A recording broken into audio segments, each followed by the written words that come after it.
Hey everyone, how's it going? Matthew here, joined by my wonderful co-host and best pal. Callum. Hello. So today we've got a review of the second episode of the Disney Plus Marvel show What If. We reviewed the first episode, What If Captain Carter? Yes, that was it.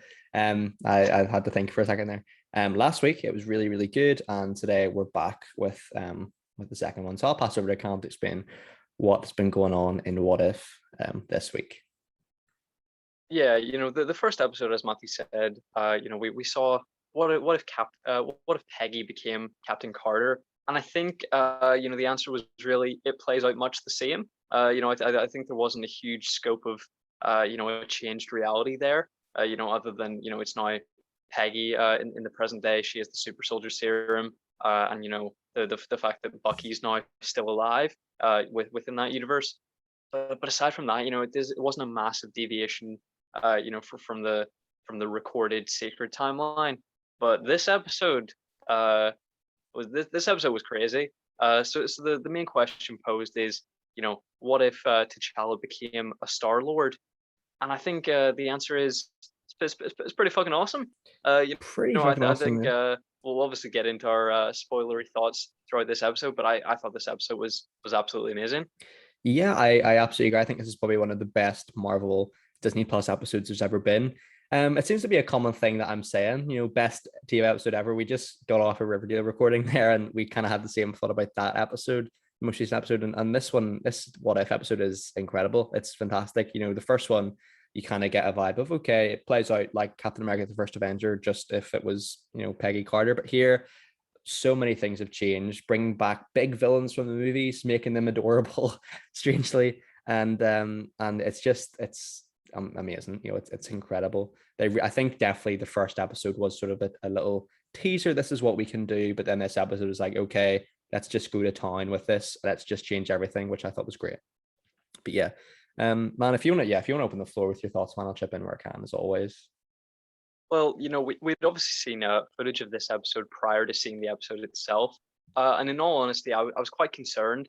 And I think that's pretty much because the the marketed content was pretty much exclusively the scene on Morag, which I think, when you rewatch the first Guardians of the Galaxy is probably one of the dullest parts of it. It's when Peter Quill is by himself. And I think everyone would agree that Peter Quill is probably the worst of the five original Guardians. I'd say most people, they'd go favorites are like, I'd say probably the standard list is like Groot, Drax, Rocket, Gamora, Peter. I'd say that's probably a fairly universal ranking. So to have the idea that it's essentially, in my mind, I thought it was going to be, all of Peter Quill's scenes now just swapped out with Star Lord, and I thought it was going to be much the same as the Captain Carter episode, where it was like, yeah, I mean, in the end, it's pretty much the same. Not at all. This episode, this universe is incredibly different, and I think more interesting. I think the first Guardians film is an incredible film, but I just wanted to see more of this universe, honestly. Yeah, completely. Whereas the first episode of this show reinvented, the MCU, this one invents its own storylines, if that makes sense. Like there's completely Yeah, fresh scenes here that not really been viewed before in the same way.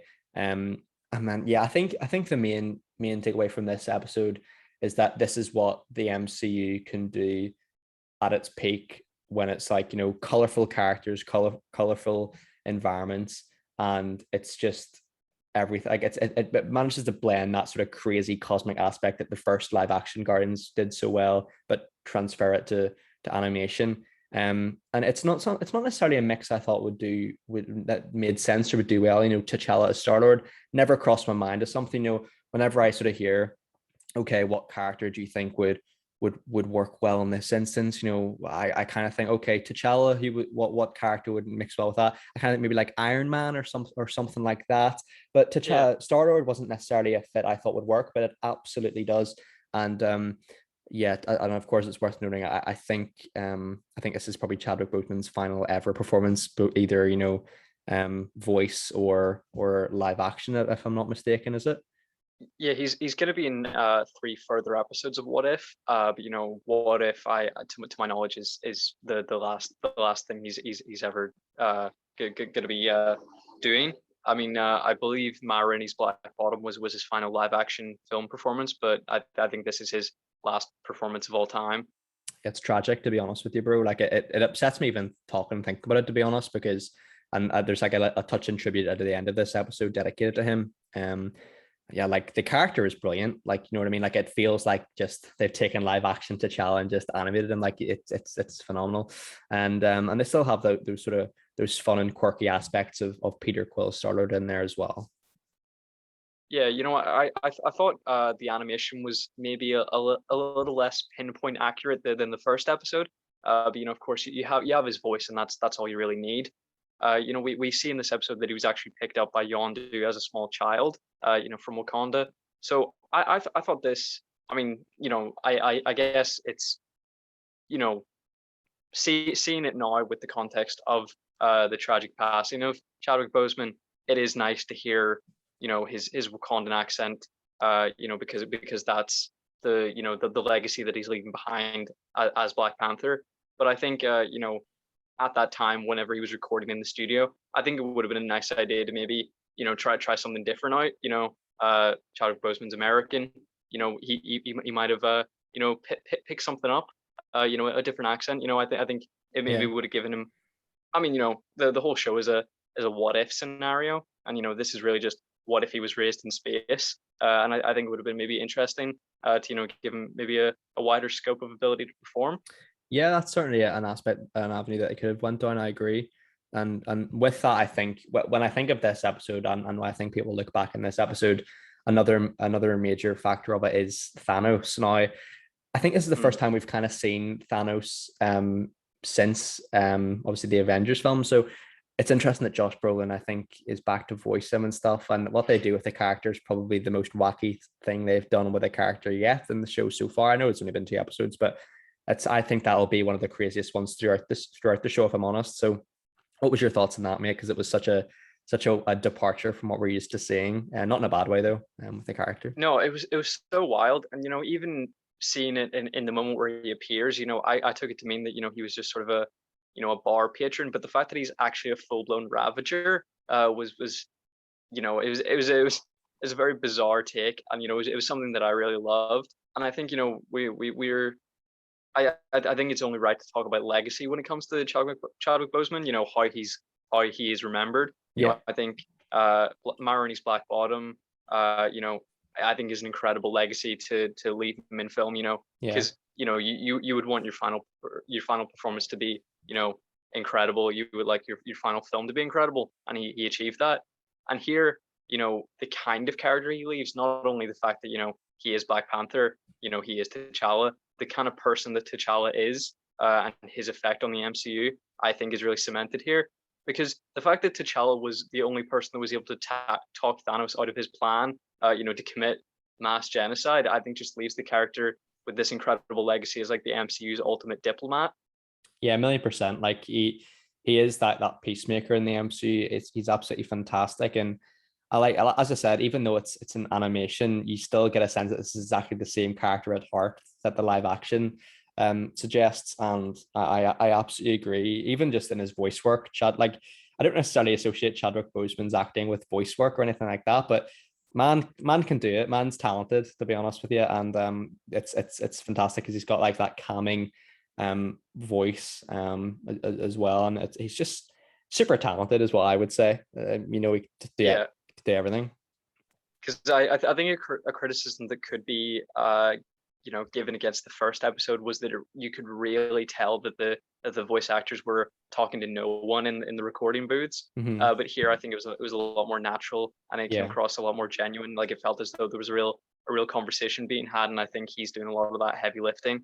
Yeah, oh, completely. Because there's a great sort of camaraderie there within the Ravagers, and it's definitely down to the charisma of Chadwick Boseman mainly as well. And with this episode as well, there's got so many Easter eggs in there as well.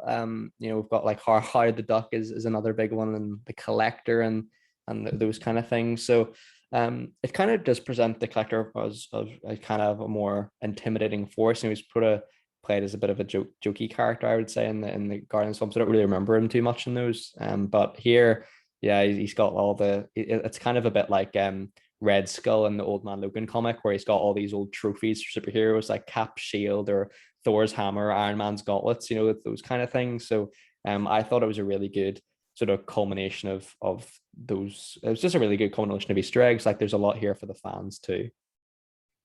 Yeah, I think the character redesigns, visually and personality wise, I think are all incredible. And one of my favorites was actually Nebula's new look.